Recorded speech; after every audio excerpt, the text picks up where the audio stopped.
So my topic for today is Pancha Maha Lagna, and these are lagnas that we already know, but I'm clubbing them together and the usage part of it, I've put them in a certain sequence so that the whole idea is to apply these to charts and find a gap where there may be, and this helps us find life balance.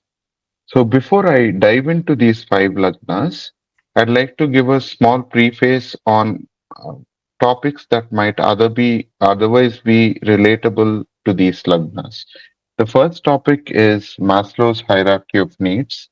I think a lot of us are familiar with this, especially if you are a management student or even otherwise. So for a karmi, for a person, for a common man, the hierarchy of needs starts with the physiological needs like food, water, sleep, and then it goes into the safety needs. All of us want a shelter and we need protection. And later we crave for good relationships, love, belongingness, friends, family, so on and so forth. And when these three things are fulfilled, the fourth level of need would be the esteem need. People usually want a sense of status in the community or the society at large, and recognition and things like that. And when all these four things are fulfilled and people feel a sense of satisfaction for having lived their life fully, there's a self-actualization need that comes up where people want to achieve something beyond what has commonly been achieved, some new contribution to the world, or live up to their highest potential.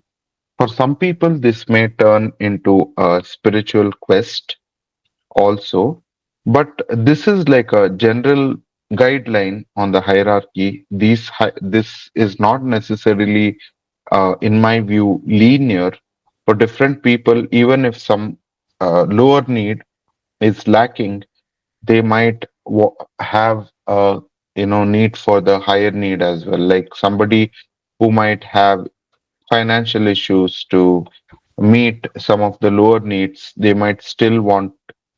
They might have a quest to meet the higher need. Having said that, I'd like to go into another topic before I get into the lagnas, which is from Karthik, the can you make it full slide, full screen? Is it possible? Because sure, sir. sometimes when I Uh, record in Google Meet, if it is not full slideshow, it may not show the slides actually. okay. I'm not sure if there is going to be an. Let me change the slide. Yeah. Um, are Yeah, you it is. able to see the Yes, change of yes. slide? Yes, Okay. yes, we are able to. Okay. So the next part is from Vedanta. So according to science, we all have a physical body, and all the activities happen in this physical body, and that's about it. And when we, as of today, according to modern science, when the time of death occurs, we cease to exist, and that's about it. But according to Vedanta, we have three levels of body. Of course, the body that science talks about, which is the physical body that has all our muscles and the physical organs and the brain and the sense organs and everything. And then there's a subtle body called as Sukshma Sharira. So the physical body is called as Stula Sharira, or in other words, gross body. And then there's a Sukshma Sharira or subtle body, which is the body that contains our perspectives and perceptions and senses. Senses are not the physical sense organs, but the processed information that is after the sense organs have done its job. Like for example, if there was a significant event in my life that I witnessed with my eyes, the smell, the hearing, all that occurred within that incident, and that stays as a memory, and there are feelings associated with that memory. So, as a package, that memory is a part of the Sukshma Sharira. Not the organs that perceive this, but the meaning that has been added to it. And of course, it's stored in the physical brain, but what has been stored is the Sukshma Sharira. It's an Anga or the organ of the Sukshma Sharira. And then there's a causal body, which is the Karana Sharira. Karana Sharira is the body of the consciousness, or what we call as soul or Jiva. So in Vedanta, a person is called as a jiva. And I wouldn't say person because when we say person on a normal level, we identify another person with the way they look or their body, right? With their face or their thumbprint or whatever. But in Vedanta, a person is actually the jiva or the consciousness, and there are two bodies that holds this consciousness, and it is slightly easier to explain this concept today. I'm explaining this in nutshell. I'm not going to go into great detail about this because my topic for today is actually the Lagna topic, and this is just a preface to that. So, if you were to consider a computer, there's a hardware and then there's a software, and then there is an operator of this. So it's easier to understand this concept now that our physical body is like the hardware with the hard disk and the motherboard and everything. And then there's a subtle body, which is like the software, which is not physically tangible, but it exists. It is not physical, but it exists. It's very much in existence. And then there's the operator of this, which is me, who also holds a body. Similarly, if we take this human body is a computer or a machine rather, the physical body is the hardware, the subtle body or the Sukshma Sharira is the software, and the causal body is the operator. Having said that, I'm going to go into the next. Okay, so I have three images. Are you guys able to see this slide with three images? Yes, yes, yes. Okay. So in the first image, you can see the physical body with the once the skin is stripped, you can see the muscles and the physical organs and the eyes, nose, and everything. And the Sukshma Sharira somewhat looks like this. Not exactly, but somewhat. And the stripes you see here are the nadis. You might have heard nadis, meridian system. In Reiki, they use it. In EFT, they use.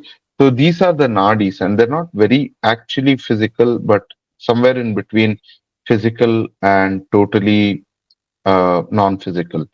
So, and then there's the Karana Sharira you see near the heart here in the third image, where there is no akara or definite form for it, but it exists. And it's not visible to our eyes or any of the physical devices we use, including infrared or whatever. I don't think there is a device we have which can actually record this. I don't know, but to the best of my knowledge, there isn't. So that's what Vedanta talks about. And I'd like to go into my topic now after this preface. But so far, any questions or you'd like to ask any questions later? I think you can go ahead, Karthik. So if there Okay. are any questions, Uh, we'll ask them that. yeah. Uh, Okay. yeah, Pavani, you have anything? I just wanted to know this Karana Sharira, is it like the subtle the form of energy we surround around or inside only? It is the soul. The soul. What you call the soul is the Karana. I mean, soul has a body too. Hmm. It has its own form, but it's not like what we think it is. So Yeah. it's debatable, and different schools of thought has what it actually is. That's where Dvaita, Dvaita, Vishishta, Dvaita has different explanations of what that is. Okay. It's not the aura which surrounds us. Aura is usually the Sukshma Sharira in most schools of thought. Okay. Okay. Okay. Thank you. Yeah. Okay. So I'm going to go into Pancha Maha Lagnas. So here you might see Stula, Sukshma, and Karana Lagna. These are not, the disclaimer is these terms are not Jyotish terms. I've given it for reference for the sake of my project, but these are actually the Stula Sharira is the Janma Lagna, Sukshma Sharira is the Chandra Lagna, and Karana Sharira is nothing but the Karakamsha Lagna. And I will tell you why I use these terminologies here. Um, First thing is when it comes to Stula Lagna, right? Like the Stula Sharira, it is a very evident Lagna, a very physical space where even the first house, the ascendant house, talks about the physical features of the person or the mental characteristics that are very evident.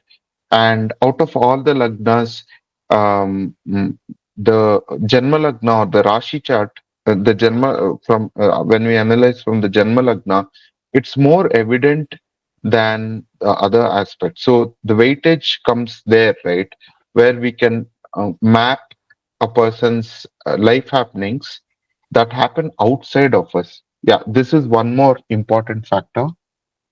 Mostly the Stula Lagna is related to what happens outside of us, right? The outer circumstances, whether it's the marriage or the financial situation, what is really out there, what is real, what is tangible, that belongs to the Janma Lagna.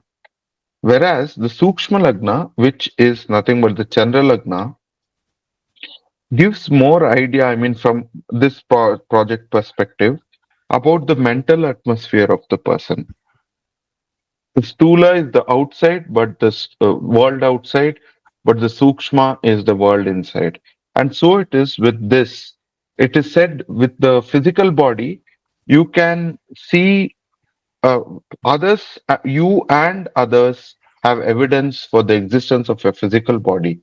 But when it comes to the subtle perceptions, only most of our perceptions, only we know it exists. Other person cannot know until we tell them, and even then, they can only understand our perspective from their own perspective by relating it to their own mind. So the evidence of Sukshma Sharira exists only to us, but there is evidence. I know my perception, I know my mindset, I know how I perceive the world, my feelings.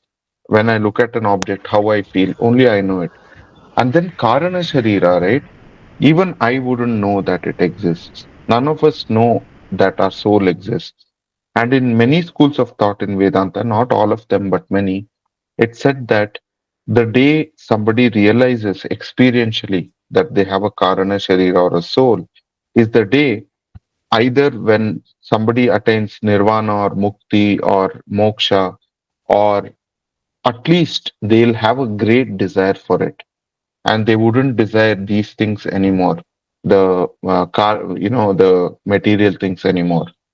So having said that, the Sukshma Lagna or the Chandra Lagna is more about perspectives. Like from Chandra Lagna, I'll have two reference charts for as an example.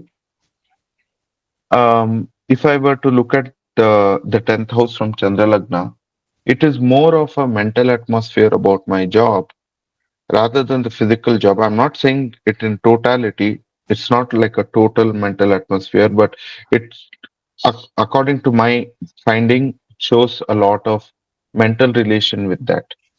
So it is with all the other houses. And then there's the Karana Lagna, which shows about the deeper purpose. Just like the soul purpose, there's a deeper purpose that the soul wanted in this lifetime. So from Karakamsha, if we look at the Lagnadipati, this method was given by a very good friend of Muthu sir, Ashwin, where he demonstrated that the Lagnadipati of the Karakamsha has a lot to say about the deeper life purpose that a person may have within this life and maybe even life after, but here also. So, apart from this, I've included Aruda Lagna and Dhana Lagna. Aruda Lagna talks about how generally or specifically others perceive us. And we know I've included this especially because this becomes important in many factors. Like, say, if I'm going for an interview, how the interviewer would perceive me, apart from how I would perform, also matters. Whether it matters in their decision. It would be one of the reasons why they choose us or not choose us. And so it is anywhere we go. When we go into the market, how the other person perceives us. Suppose somebody perceives me as naive, and that person happens to be a little twisted, he might try to cheat me. If he perceives me as being very, street smart, he might not dare to do that. Or if he perceives me as somebody who might scream at him, he might be careful, that kind of a thing. So those things also impact a person's experience while we live on this planet. So I've included Aruda Lagna, and then Dhanalagna. um, I'm not talking from a level of wealth, richness, or greed here, but ultimately, if we want to do anything, there's some amount of financial involvement in just about almost everything, including this presentation I'm doing. I need to pay for the electricity, I need to pay for the Wi-Fi. So Dhanalagna in a person's life does matter. Maybe having excess wealth is for spiritual people not something they would look for, but basic sustenance, it is an integral part of a person's experience.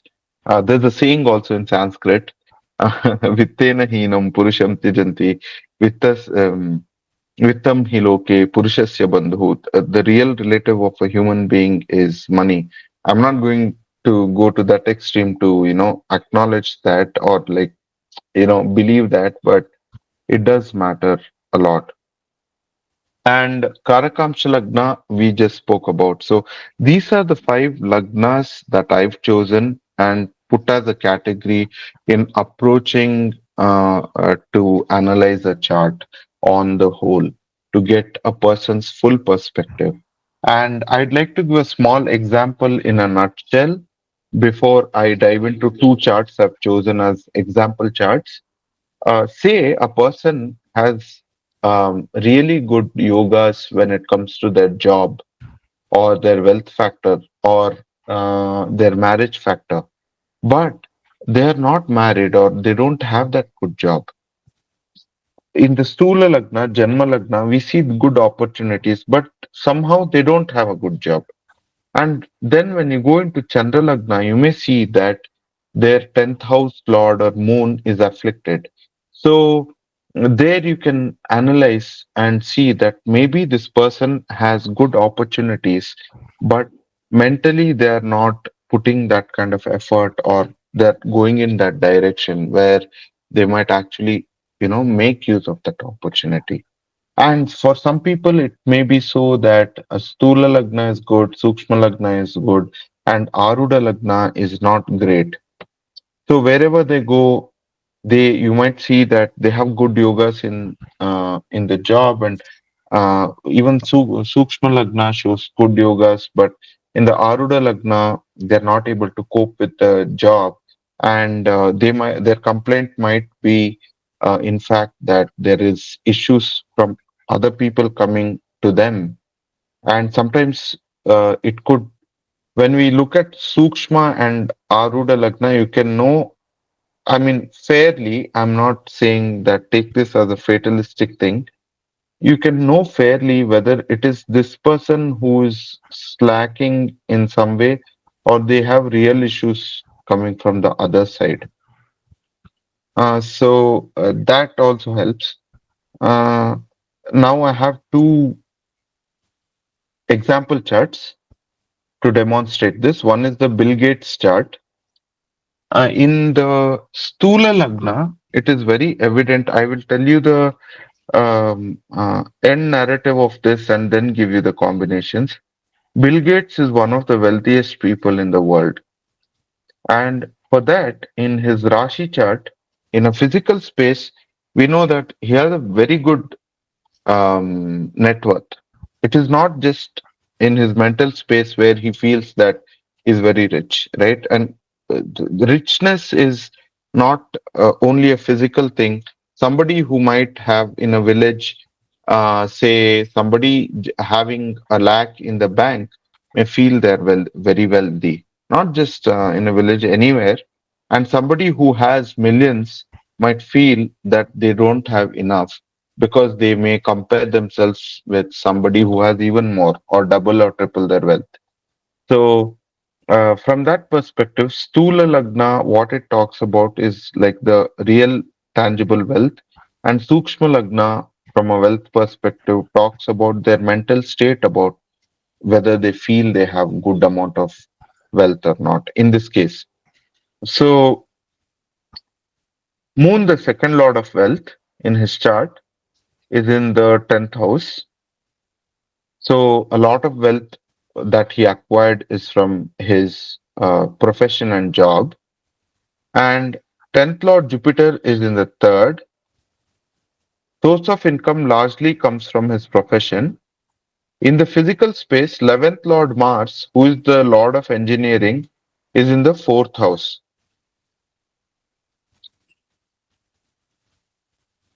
With exalted Lord, uh, so Mercury is his fourth Lord, which is his exalted Lord, and Mars, the Lord of Engineering, is in fourth house. And we know that he gained a lot from engineering related to analytics. So basically coding, right? Coding is engineering. And and it's also the Lord of Finances. So Bill Gates was very smart with how he managed his finances as well. And he's one of the wealthiest people in the world. And the world knows that. And that is very physical. It's not just mental or a perception. Now, when we look at the Sukshma Lagna, from Chandra Lagna, the Manaskaraka moon is aspected by second and ninth Lord Mars and is in the seventh house. If you have doubts about this, you can stop me, and or you can analyze this yourself as well. Um, and it conjoins fourth and seventh Lord Mercury, who is exalted. So from here in the seventh house, you see fourth and seventh Lord conjoining 11th and sixth Lord Mars. Second and ninth Lord Mars, right? So Yes, Sukshma sir. Lagna is Second, right. Sukshma Yeah, yeah. Lagna is From Chandra Lagna. Chandra Lagna. yes. Yeah. Okay. So here you see that Bill Gates was very good with programming from his young age, and it was his hobby too. And he had started hacking at the age of 13. He was banned from school for it, and he was extremely intelligent when it comes to coding and engineering. So you see that an exalted Mercury from the moon is in the seventh house, and the Lord of engineering is conjoining it. So with this combination itself, mentally also, Bill Gates was that person who was extremely inclined, and he was very brainy that way. And he was emotionally driven towards coding and engineering related to coding. So basically software engineering. And that's very evident here. It was not that, he was not brainy and he was just good at business. He was also a very good coder. So that you can see from this chart. Any doubts here, or shall I move on to the next slide?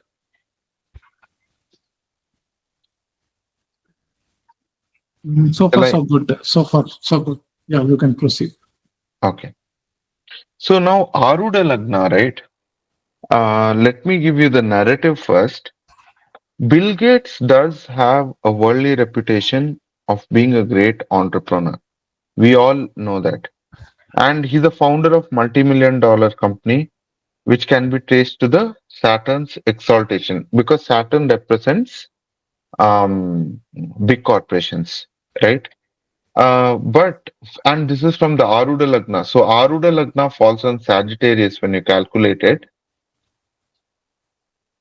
And from here, right, the the seventh from the Aruda Lagna is auspicious. So as per the Aruda rules, and that is good for him on from a general worldly perspective.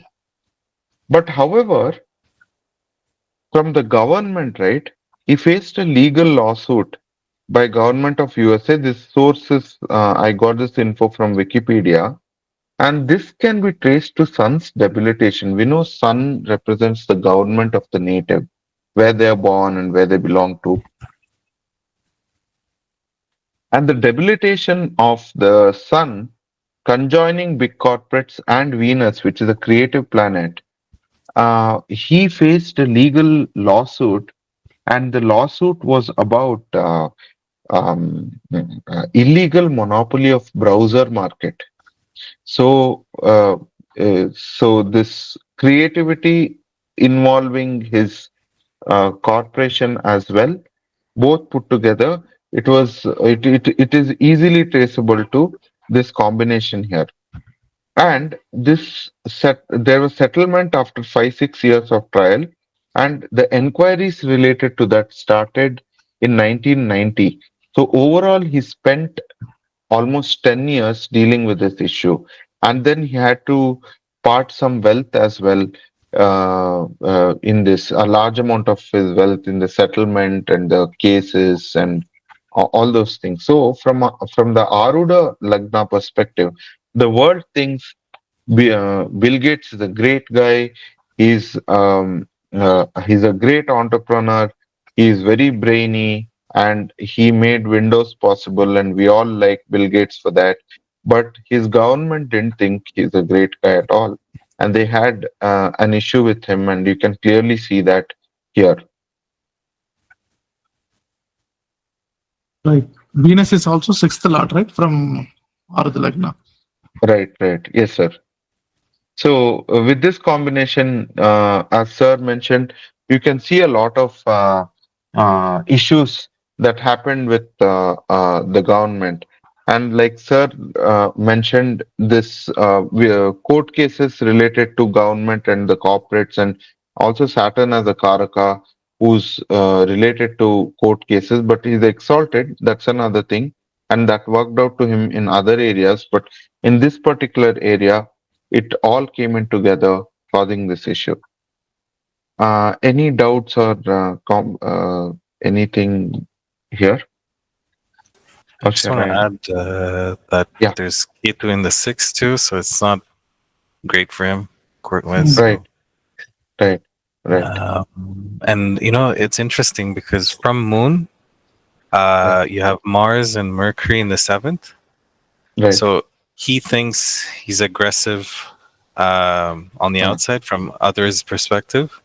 And then from right. Aruda Lagna, It's seventh in the sense. house also it involves Mercury.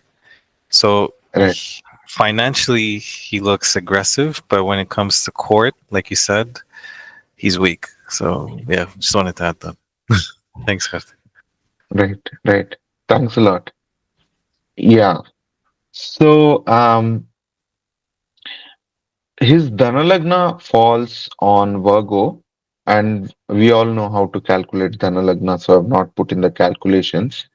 Um, from Virgo, I'll give the narrative first. There was expenditure on the account of government, which we have seen in the Aruda Lagna as well, and courts and lawsuits. Sun representing government is in the 12th lord of expenditure from Virgo. Uh, right? One second.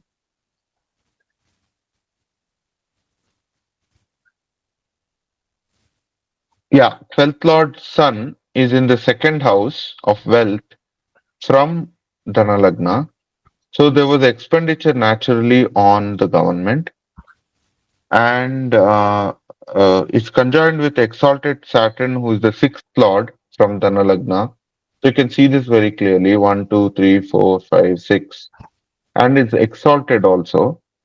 And the second and ninth Lord Venus conjoins this combination in the second house. So the Lord of the Wealth and Lord of Luck from Dhanalagna is joined with 12th and 6th Lord. So there was substantial amount of wealth that went for lawsuits, as well as when he had a separation and divorce, he had to part some amount of money there to, I mean, a large 2 billion in share. That was the source is Wikipedia, so I don't know how far it's true, but from a Dhanalagna perspective, it fits in well with that amount of money. So whatever amount of money it is, it was a huge amount of money. So he had to part with it. And the second house relates to the domestic life and separation from domestic life. And so when he had to separate from his marriage or domestic life, he had to part a large chunk of his wealth. So there was expenditure on that as well. And Venus being the Karaka for the spouse, it was on the account of that as well. So that we can see from Dhanalagna. There might be many more discoveries we can do just using the Dhanalagna. Due to time constraints, I have limited it to only few aspects to give you a more a view in a nutshell. Okay, so next one is the Karakamsha Lagna. Karakamsha is the soul level Lagna, as we discussed before. And it is very, very interesting here because when we look at the soul, we talk about spirituality, right? But in my this lifetime, what was my deeper purpose? For some people, it might be very evident, and some people might be doing something that is not even their purpose in life. And but for Bill Gates, it was very, very clear. The purpose of life was profession, hard work, big corporation, since Atmakaraka himself is Saturn, who's the lord of big corporations. So Karakamcha Lagna falls on Sagittarius. So Sagittarius, sorry, Jupiter, right? So Jupiter occupies Taurus here. Sorry, I'm so sorry. So Karakamcha Lagna falls on Sagittarius. And from here, I'm so sorry, one second. Okay, so Atmakaraka of Bill Gates is Saturn because Saturn is at 28 degrees. I've taken this from some other chart. And you see that Saturn occupies Virgo in the Navamsha chart.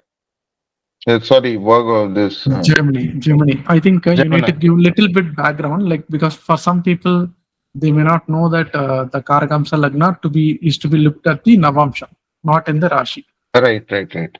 So, how we look at Karakamsha is we look at the farthest traveled planet within a Rashi. Like, so a Rashi contains 30 degrees, right? So, any planet that has the most amount of degrees within 30, closest to 30, is the Karakamsha in the Rashi chart. And we take that particular planet and look at it in the Navamsha, where it's placed. And that becomes the Karakamsha, Karakamsha Lagna. So in this case, it is Mithuna Rashi, and I'm so sorry, I've mentioned Sagittarius here, but it is actually Gemini. And from Gemini, if you see,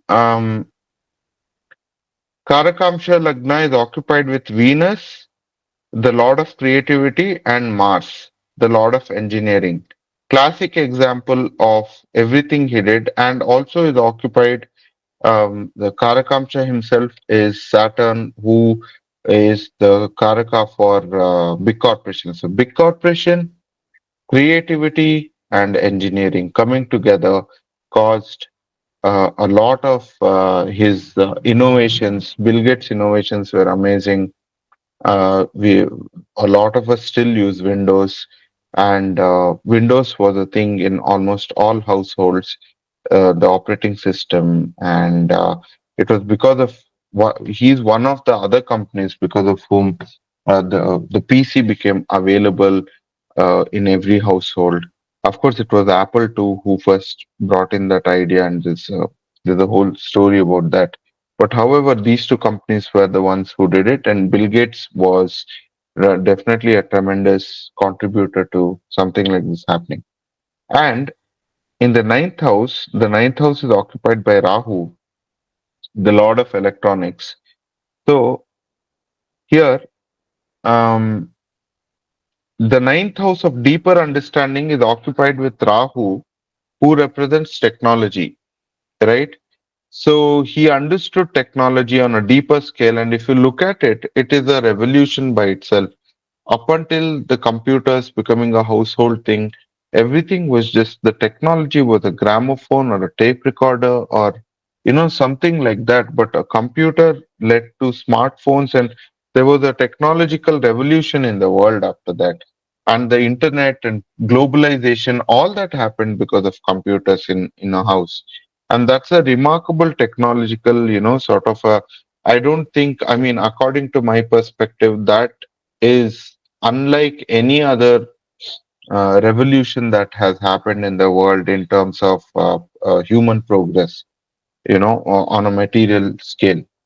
So that is seen in the Navamsha chart, where ninth house of deep understanding has Rahu and these combinations in Karakamsha. So his life purpose was definitely about what he's actually doing now.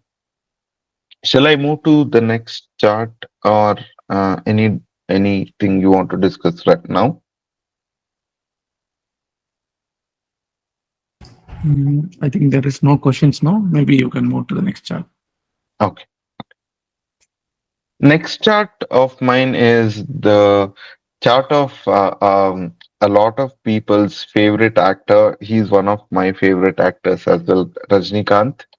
And so this is a very interesting chart of how everything fits into these five lagnas.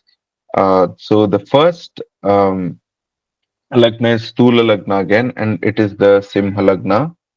And the 10th lord of profession, Venus, is in the fifth house of Purva Punya. And Mercury, the lord of second, depicting wealth, and 11th lord is conjoined with this lord in the fifth house. And fifth house is the house of entertainment as well. So here, Venus, Mercury are an excellent combination for comedy roles as well. Nevertheless, you can see that in the fifth house of entertainment, the Lord of uh, artistic skills comes together with Lord of communication, and both of them are in the fifth house, and uh, Mercury is also the 11th Lord of gains, and the Venus is the 10th Lord of profession. So this is an excellent combination where in the outside world he became a very great actor. Of course, it took him a little while, but he became one of the legendary actors.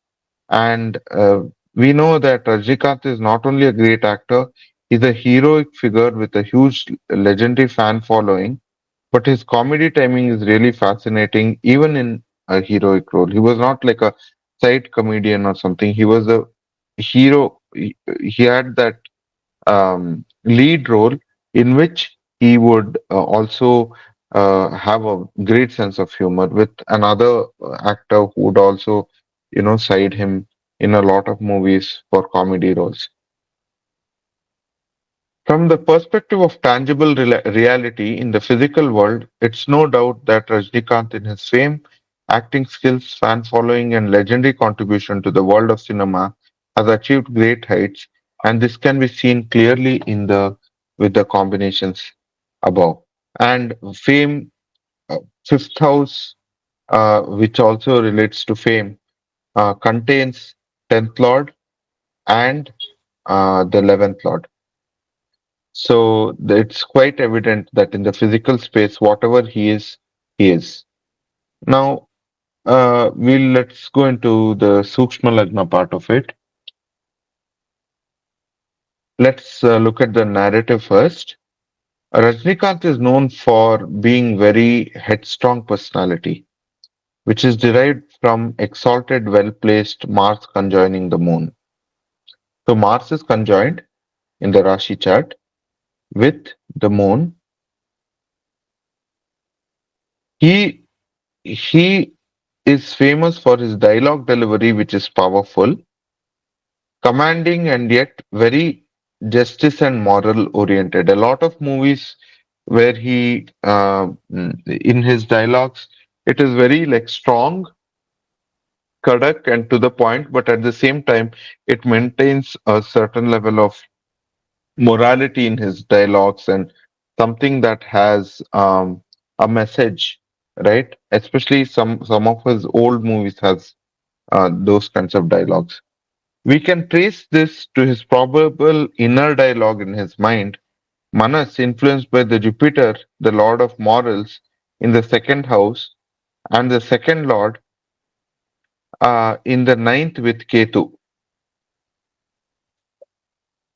So the second lord uh, in the second house, you can see the 1, 2, 3, 4, 5, 6, seventh lord Saturn. I mean, sorry, from the moon, right? So second lord Saturn is in the ninth house from the moon and is with Ketu, who is the lord of deep understanding. I'll just read these combinations from Chandralagna, exalted Mars, who is the fourth of motherland and 11th of Lord of Gains, who is also a Karaka for courage, occupies Lagna with Moon. Who is the Lord of 7th, which depicts spouse as well as business travel. The gain of perspectives, skills in acting, and the nature of acting, everything is very Indian when it comes to Rajnikant. He has that very colloquial flavor which people love. It's almost like the kadak chai we get, like and it suits and is appreciated mostly by Indian audiences, especially the South Indian audiences. So his fame and glory is mostly around his motherland or motherland at large, which is the southern part of India mostly, where his colloquial flavor blends very well with the South Indian cinema, and his audiences are also largely based from here. Rather than, there might be actors who from the south went to Bollywood and they made it big, and otherwise there are actors who from Bollywood side or somewhere from the north came into South Indian cinema and they made it big. But for Rajnikant, it was more closer to his motherland where he found fame. So Venus, the fifth lord of fame, a tenth lord of profession, and the Karaka for artistic skills, joins the ninth lord for long journeys and luck in the 12th house of foreign travel and settlement. I put this because there's a reason. During Rajnikant's time, good we had this Bill Gates start. There was no globalization. Today, we all feel like a family, sitting in different cities, and we are all friends, and we are here. And it doesn't seem much if I tomorrow go to Hyderabad or Chennai or somewhere else. I would have friends. I would have, and then too, I wouldn't miss home. I can talk to my parents from there on call or on the phone or whatever it is. And it's easy for me to learn the local language there. It's not a big deal. But during Rajnikant's time, when technology was not as developed as it is today, even just moving to the next town within a state which speaks the same language was still a task because there was a lot of mental shift. One couldn't contact family so easily. It was only through,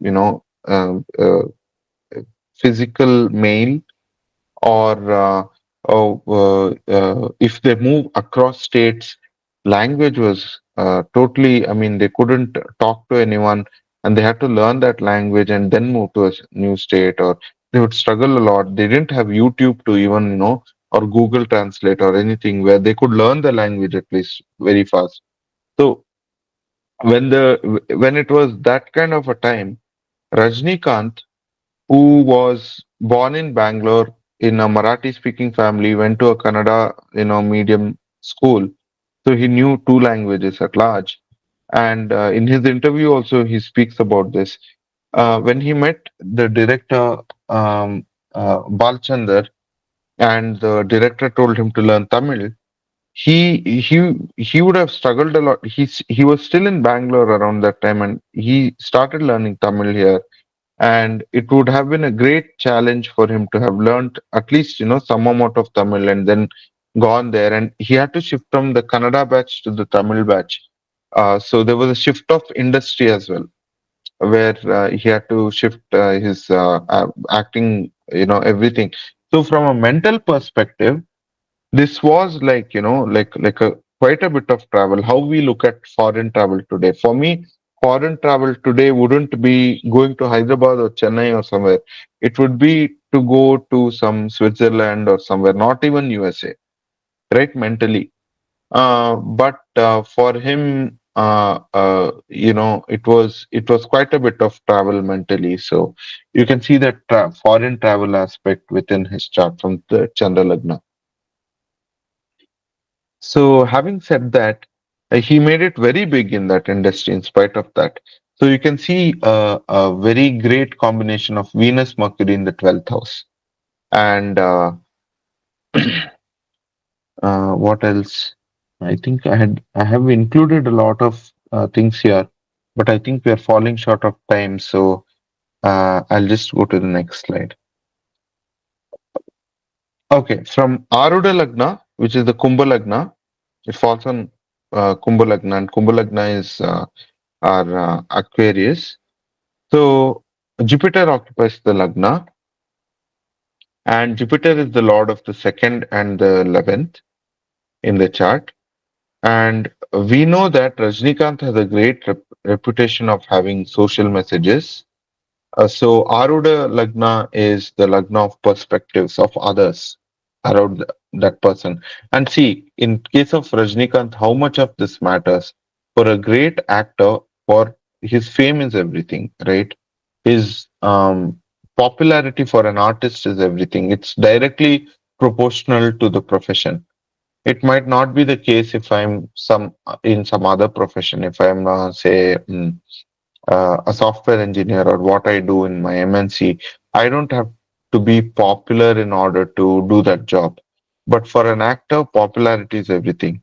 So the second and 11th lord is in the Lagna, and it comes from Jupiter. So it also relates. The nature of Jupiter is social messages, no noble, spiritual, Karakatvas. So that you can see here. And the Arudadipati Saturn, which is the lord of the Aruda Lagna, is in 1, 2, 3, 4, 5, 6, 7, 8th house with Ketu, and 8th house of sudden gains or loss with Ketu. In this case, there was a sudden gain of fame from close to no fame. Contrary to many of the actors, they gain that kind of godly figure long after their 30 or 40 or 50 years of being an actor, right? But for him, it was quite early. So that you can see occurred to him suddenly when he started acting in Tamil cinema. And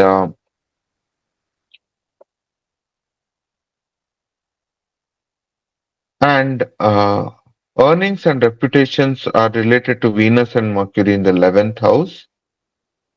So uh, and Mercury, the fifth lord of fame, this especially fame. First of all, Aruda Lagna is perspective, and the house of fame from other people's perspective. Mercury is the lord. and that Lord is in the 11th house. So a lot of gain of fame, excess nitro boost here. So that's what I can say looking at his Aruda Lagna. Rajnikanth may also have a reputation of being a little too straightforward at times, and that can be traced to uh, Rahu in the second house. So many people feel that he might be very direct in what he says. He's not diplomatic. So that also you can see from the Aruda Lagna. Any doubts so far, or shall I go into the Dhana Lagna and Karakamsha? We are good, Karthik. Okay, okay, okay. So I'll take 5 more minutes to explain these two, and then we can open up for question and answers. Dhanalagna, it is said that Rajnikant is the highest paid actor coming from a humble background where he initially worked as a conductor. His popularity and talent brought him immense wealth. This can be seen from his Dhanalagna, where second lord. So Dhanalagna is again falling on Kumbhalagna or Aquarius. So for him, Aruda Lagna and Dhanalagna are the same. With of course, it's the same as in the calculations to calculate this is different, but both the calculations are falling on Aquarius, and this can be seen from his Dhanalagna, where second lord of wealth and 11th lord of gains is in the uh, Lagna itself, and as our learning goes, more benefits occupying Dhanalagna gives immense wealth. So there's a benefic in the Dhanalagna, and that itself, according to Dhanalagna rules, is going to give a person a lot of immense wealth in that person, which is the case here, where there is no malefic influence on the Dhanalagna, be it in aspect or actually occupying it. So that's about the Dhanalagna, and I'm going to go into Karakamsha now.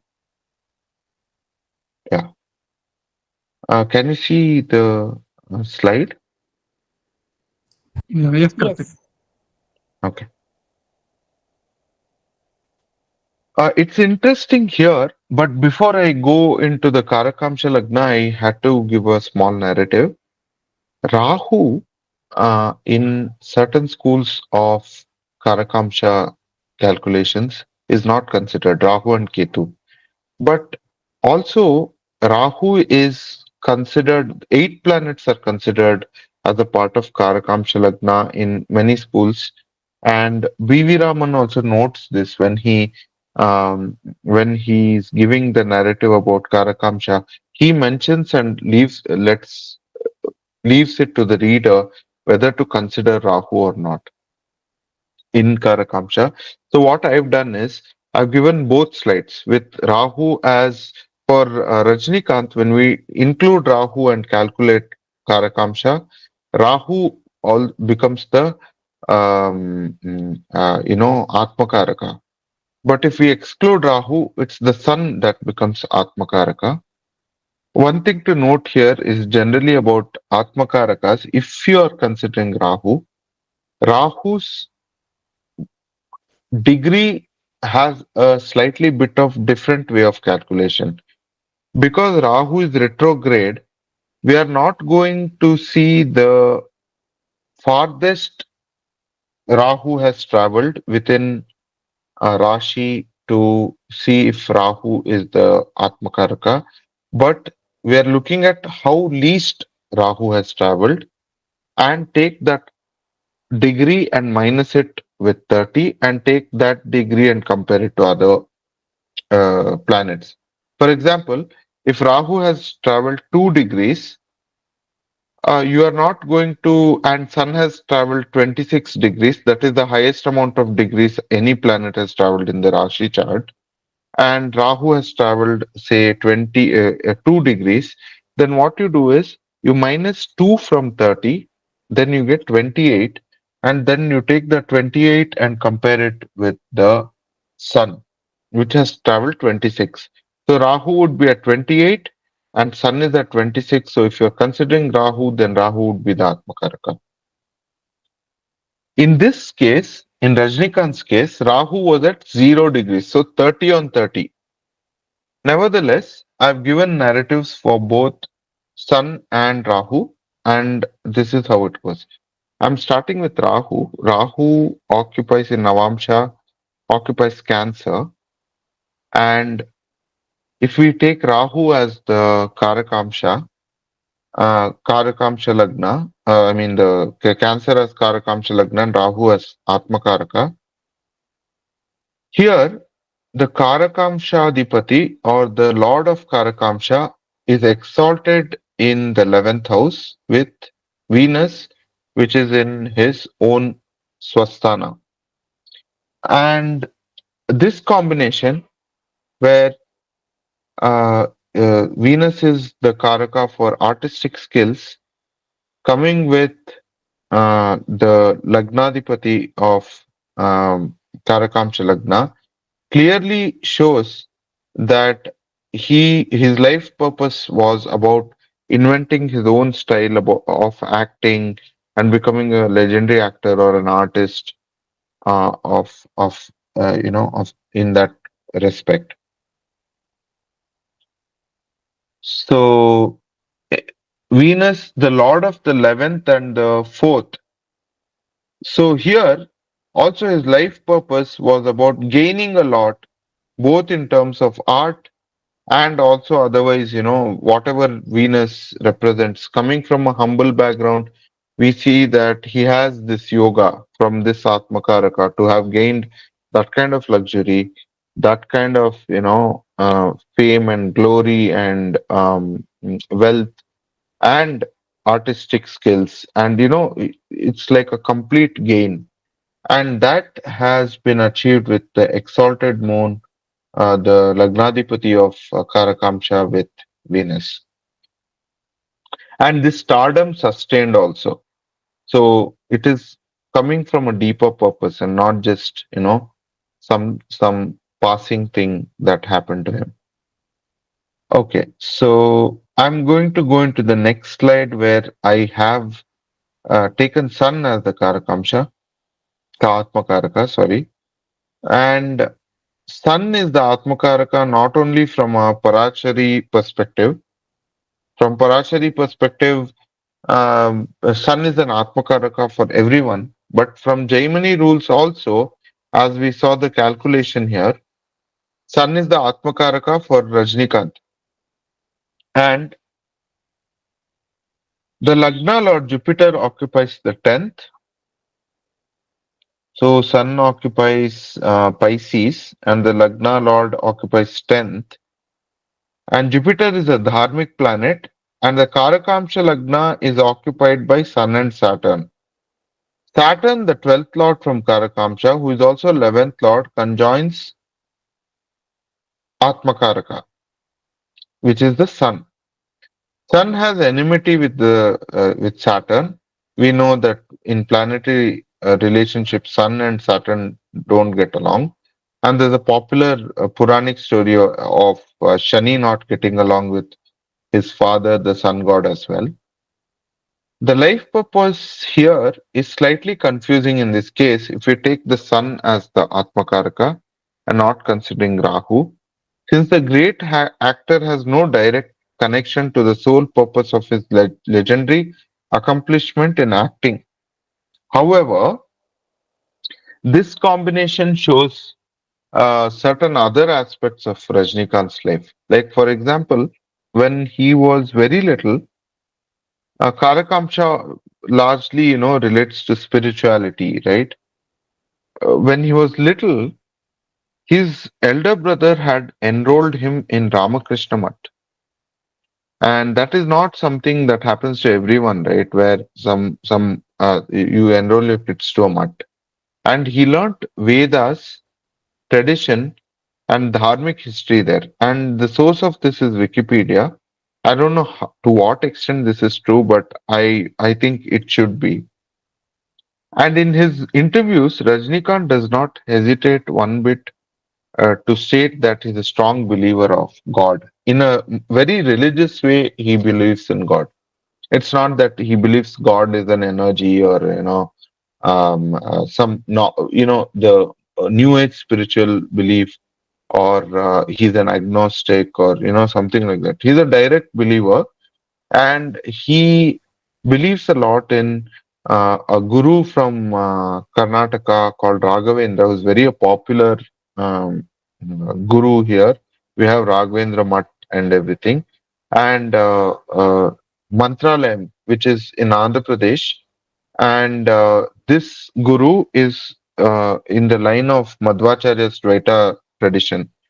And Guru Raghavendra is popularly worshipped in many parts of Karnataka, and even beyond Karnataka in some places. So this is like a very religious guru, and not a new age guru or something of that sort. And Rajnikant openly claims and accepts in many of his speeches that he is a follower of the guru and dharma, and he talks a lot about dharma. So this can be traced to Sun's conjunction with 12th, or Jupiter here in the 10th, well placed. So now, applying this Pancha Maha Lagna concept to one chart, I just want to say this before I open up, sir, I hand it over to Muthu sir to open up for question and answer. Uh, when it comes to regular natives charts, right? When we try to apply these five lagnas, we get a more clearer idea, like I mentioned earlier. When there is a gap, sometimes we look at charts and we see, I had seen a chart where that person has very good yogas. Apart from the yogas, he has very good combination for work, and that person has very good combination of wealth as well. But when that person came to me, he said, "You know what? I don't make enough money." And I asked him, "How much do you make?" And he said, 40 LPA. And I was like, 40 LPA, I think you feel that's not good amount of money. Maybe, you have commitments or expenditures where that 40 is not enough. Is that the case? He said, no, I don't, because I'm not married. I live with my parents. I don't have to pay rent. And my parents are well settled, and they're much more, his dad is still in service, and his dad earns double of what he earns, and he has no issues. But he felt he doesn't make enough money. And then I asked why. He said, my friends make double, my friends make triple, and I'm very poor. So you see that in the physical reality, this person is actually making a lot of money, but in his mental world, he's not making, he's very poor. So this kind of differences sometimes you see when you look at a chart, where in his chart you could see that from Chandralagna there were issues related to wealth. But in the Janma Lagna, the wealth aspect was very good. Job aspect was very good. He was not happy with his job, but he was in a very good position as well. And it's a promising job. And he felt it's not a promising job. So this is one example. With permutation and combination, as astrologers, we know, we do a lot of permutation combinations. Now you can apply this in any way that might you give newer insights about a native's chart. After having said that, I'd like to hand it over to Muthu sir to open it for Q&A. Yeah. Sure, sure. Thank you, Karthik. That was a wonderful presentation. Especially the Rajinikanth chart was very interesting. Thank you, sir. You covered a lot of things actually. Thank you, sir. So we'll open up for Q&A. So you guys, if you have any specific questions, you can ask now.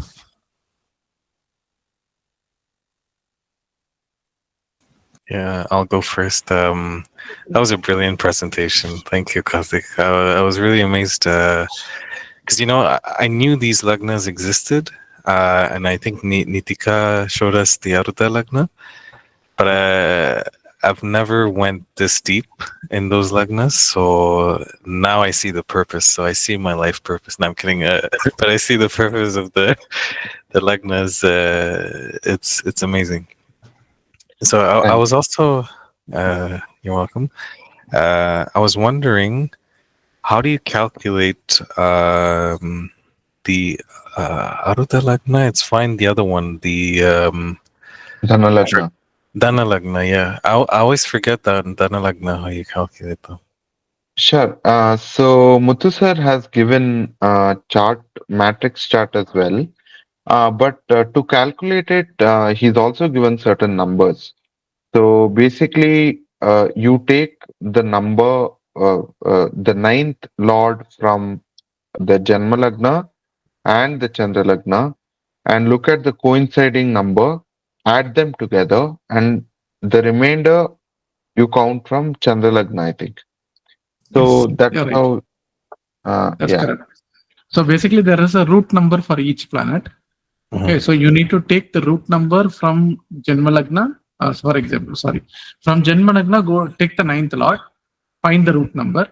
From Chandra Lagna, find the ninth lord, get the root number, add this root number together and divide by 12 and find the remainder. So the remainder should be counted from the Chandra Lagna. So that will take you to the Dana Lagna. Okay, perfect. Okay. So if you see one of our wealth session, right? So there I have explained this. Yeah. Yeah, now I'm remembering it. The root, when you said root number, it rang a bell. Okay, perfect. Thank you. Another question for the Atma Karaka. No, not the Atma Karaka, but the Atma Lagna. Is there a reason why you're looking in Navamsa, the Atma planet? That's very interesting. So Navamsha stands for two aspects of division, right? In divisional charts, just like Dashamsha stands for profession, Navamsha stands for marriage and spirituality, both of them, according to B.V. Raman as well. So, largely when you look at the marriage aspect, we look at Navamsha anyway, and we know that. But when we look at from Karakamsha, if you're calculating anything, okay, so this is interesting. I'll just go into the, um, sorry, not able to go into the previous slide. Yeah. So here, right, suppose Atmakaraka is Rahu and occupies this house. The 12th house from Karakamsha talks about my moksha. So dharma, artha, kama, moksha, right? Chaturvida Purushartha, they say. This is looked at from Navamsha. So dharma is from the ninth house. 1, 2, 3, 4, 5, 6, 7, 8, 9. So dharma is the righteous activity of a person within this world. What is the righteous deeds that a person performs? What kind of deeds? In terms of spirituality, or it could even be donations and noble work, basically. And artha is the wealth, and kama is the desire, and moksha is the 12th, which is liberation. So this, from a spiritual perspective, is seen from Karakamsha. Karakamsha in the Navamsha.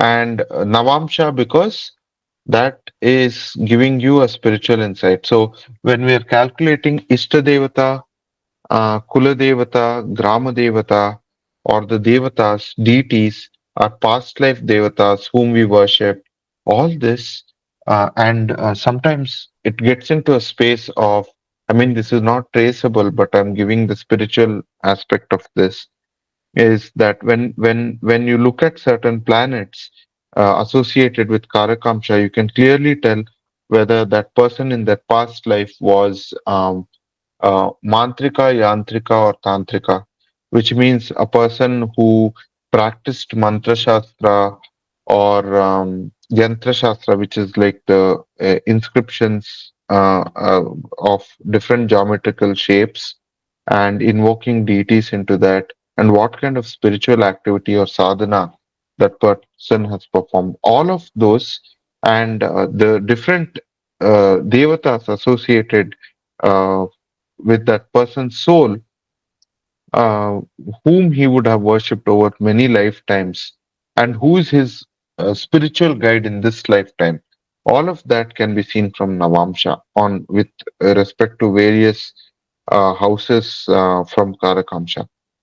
This is there in the spiritual astrological remedies, especially. This is very useful because sometimes when people are stuck and they're not able to move or they're very confused, and if you're giving them some spiritual remedies, you can look at the what their intentions are. If they want guidance from, if they want divine guidance, you can look at the ninth lord or the seventh lord, and you can give them a guru devata who would start guiding them spiritually so that overall they can journey through life.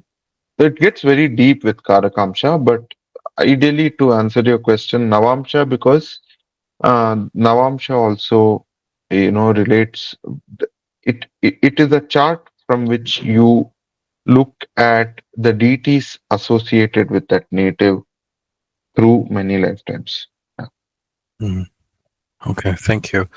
And one more comment. When you mentioned the highest longitude is the Atma Karaka, and you were saying like how Rahu Ketu are retrograde. That really blew my mind because I didn't consider that aspect. So that was great.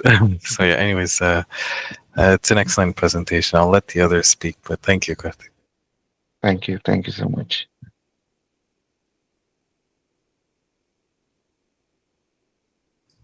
Yeah, any other questions from anyone? Hi, Karthik. Sir, can I go? Sure. Yeah, please. Hi, Karthik. Excellent presentation and so interesting. I didn't even realize how did like almost 1.5 hour, we are here. And it's very deep. You've given a very good insight into all these 5 lagnas. So thank you so much for that. And so one of my question was on you. I think somewhere in the presentation you said that planet can go only up to 26 degrees, but I have definitely seen planets having a degree of 28, 29 as well. So I got confused on that part. Oh, I'm so sorry. That was specific to that chart. No, like a Oh, planet okay, can that was go up to specific 20. to that. Yeah, exactly. So That's it's what I. not, yeah. Okay, Uh, Planet can go, as you said, up to 29 degrees. So right. there's So no I got issues with that. confused there. Maybe you meant specifically for that chart, and I took it in a general way.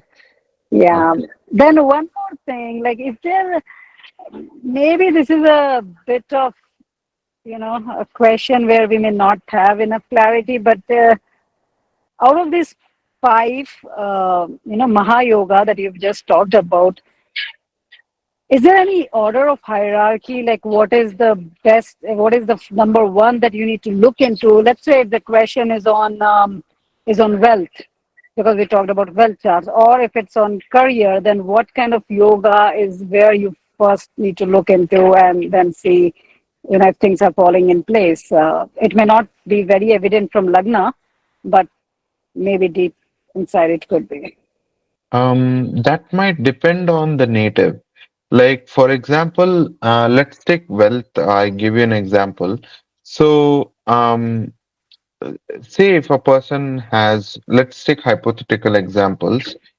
Here, these lagnas are talking about physical level, mental level, soul level, which is Stula Sukshma Karana, right? So, Janma Lagna, Chandra Lagna, and Karakamsha. And the fourth is the Dhana Lagna and Aruga Lagna. Aruda Lagna.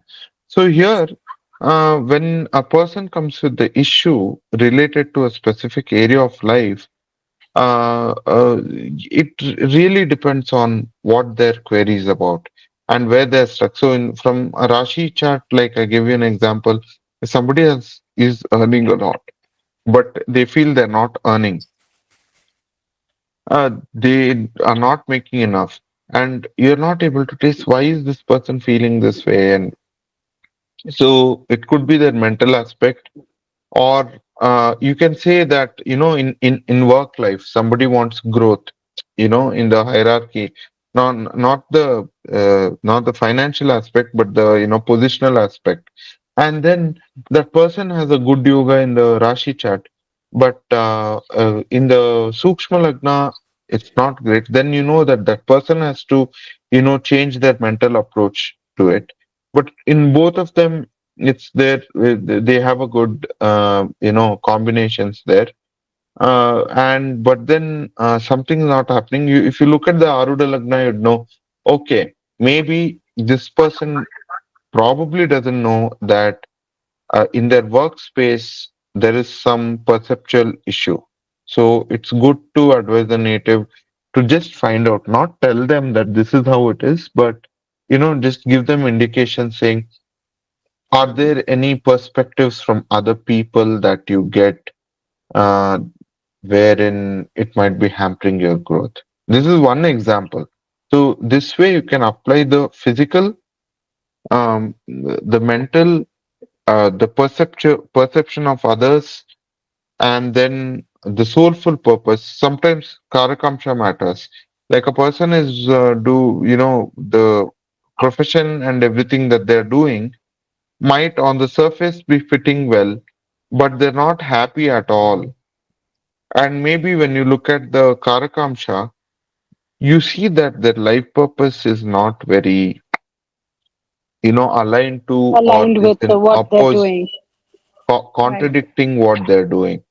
That is when I'm not saying directly we can tell them that, this is what it is, but, you can give them certain exercises to discover what they really want from a more deeper level. Like Sir has an exercise about in the workshop we conducted, we had an exercise. Sir conducted this section where it was about core values, finding core values, where they people discovered their core values and saw whether that's aligning with the kind of profession they're doing.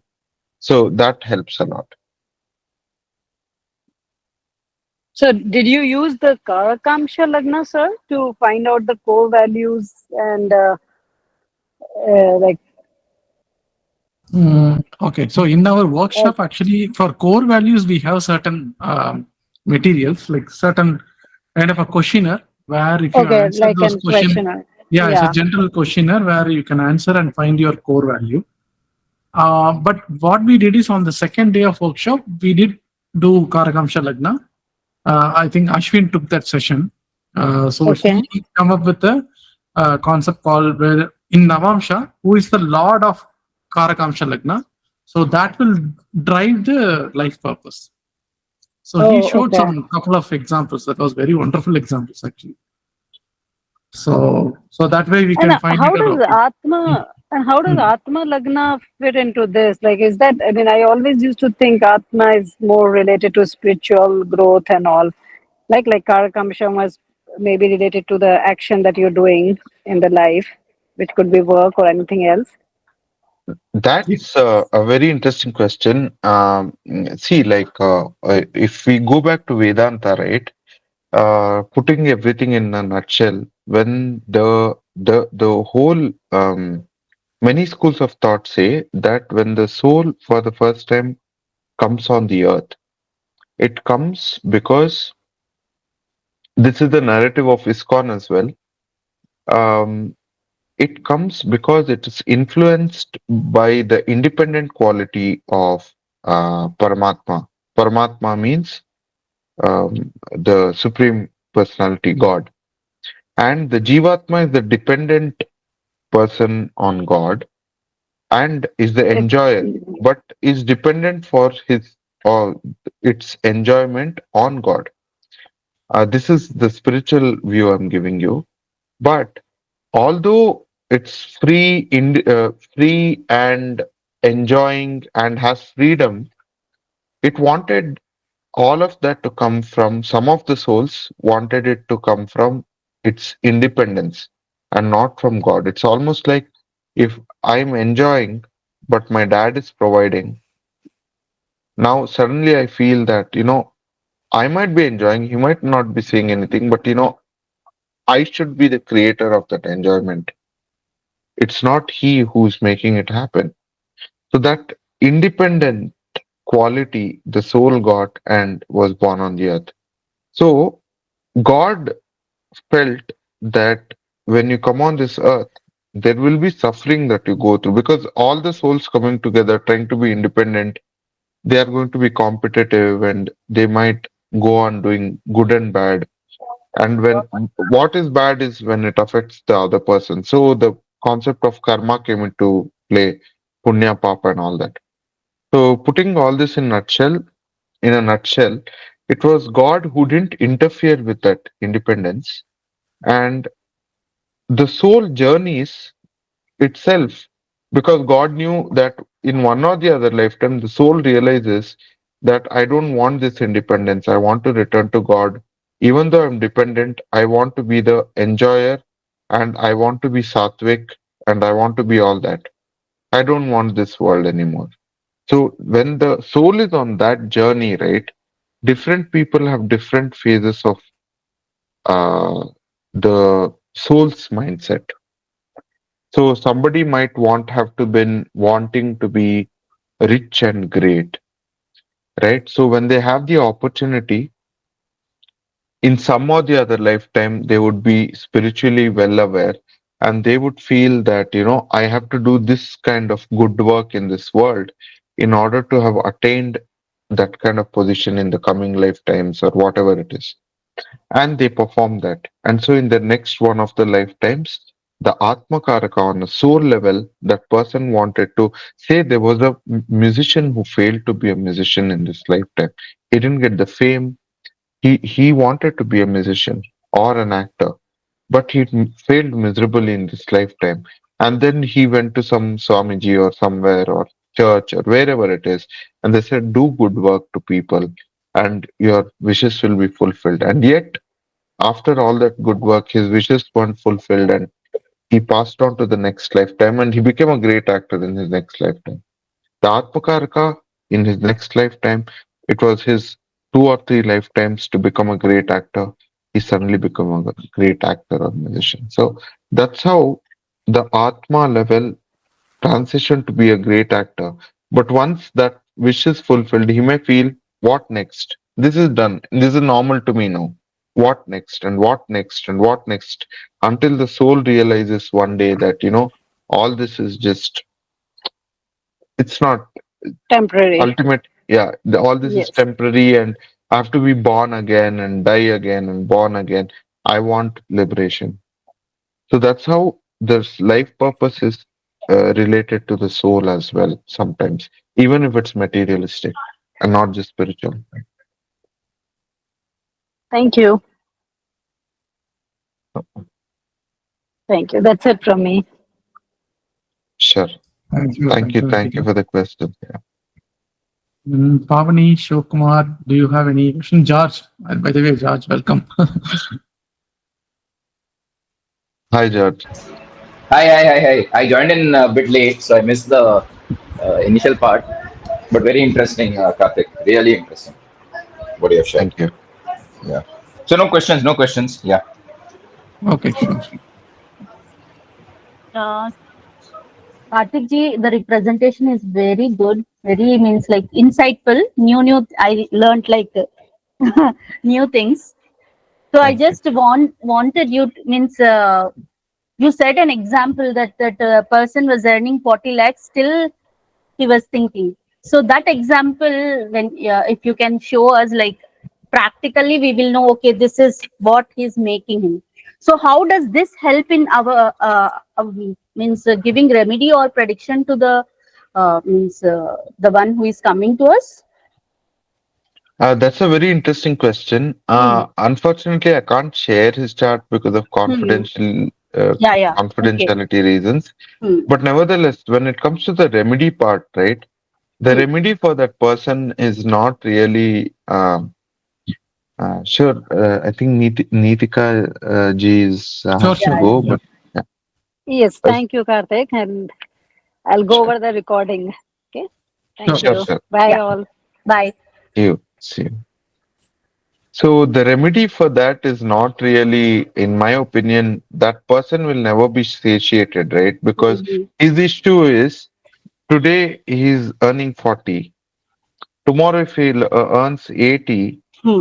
somebody else will be earning 120. Yes. So 120 again somebody else. So the issue is with the mindset. So Hmm. we'll have to let him know.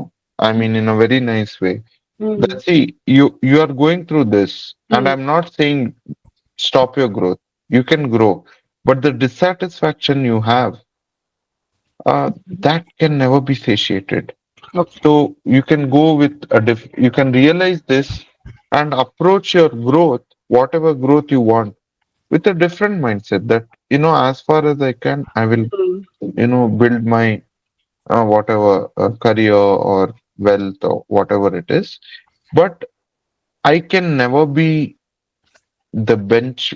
There is no benchmark for you. That's the issue. When you show them that, Hmm. they'll probably realize that, yeah, see, that's what it is. Great. So why should I be unhappy? Like I Hmm. should be happy. Okay. Yeah, probably encourage them for more gratitude. Okay. Muthu sir, we want a session now for this Karakamsha, Atma Karaka more so. Oh, sure. Yeah, we'll do Thank that. you. Thank you so much. Thank you. Okay, so if there are no other questions, can you stop sharing, Karthik? I'll share your I have a certificate. question. Quick question. Oh, sure. Yeah, Sorry, please go ahead. sorry. Why? Because I'm wondering. I'm forgetting the terms, but the Chandra Lagna is your perspective, your mind, right?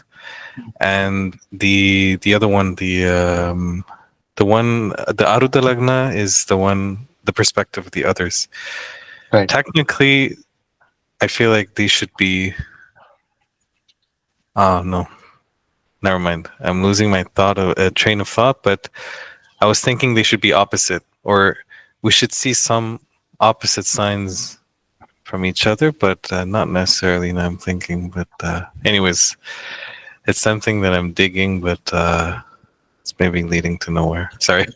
That's a good food for thought because that does happen. Like I might think I'm a great guy, but Mhm. the world may see it otherwise. Or I might think that I'm no good at all, and the world may see it otherwise. And in some cases, people feel that,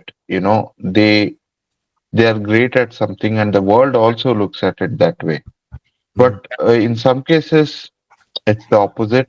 In some cases, people may see it as a mark of arrogance. Some cases, people see it as a false estimation, a false self assessment. Like, okay, this person is actually not good at something and they think they're good at it. So let's not burst their bubble. That also happens. Mhm. So, um, uh, yeah, Yeah. Okay. Anyways, yeah, I'll keep thinking because I think this is very interesting. Yeah. Thank you. sure. Yeah, you can also try to apply in some charts and you may get some more clarity. Yeah, that's what I'm thinking to do. Thank you. Okay, thank you, Karthik, for this wonderful presentation. So, and you are successfully completing your mentorship, including all the assignments, group sessions, and the project submission. So, big congratulations to you, and I wish you all success in the field of astrology. And I know, you'll be definitely traveling along with us this journey. So you already been with me in the self alchemy program. So we'll continue to do that in the future also. So I wish you all success in the field of astrology.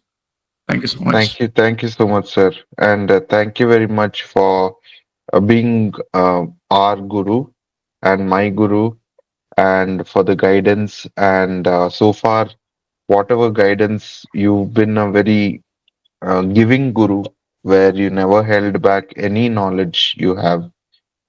So it's been a very great blessing having you as a guru. So thank you so much for that.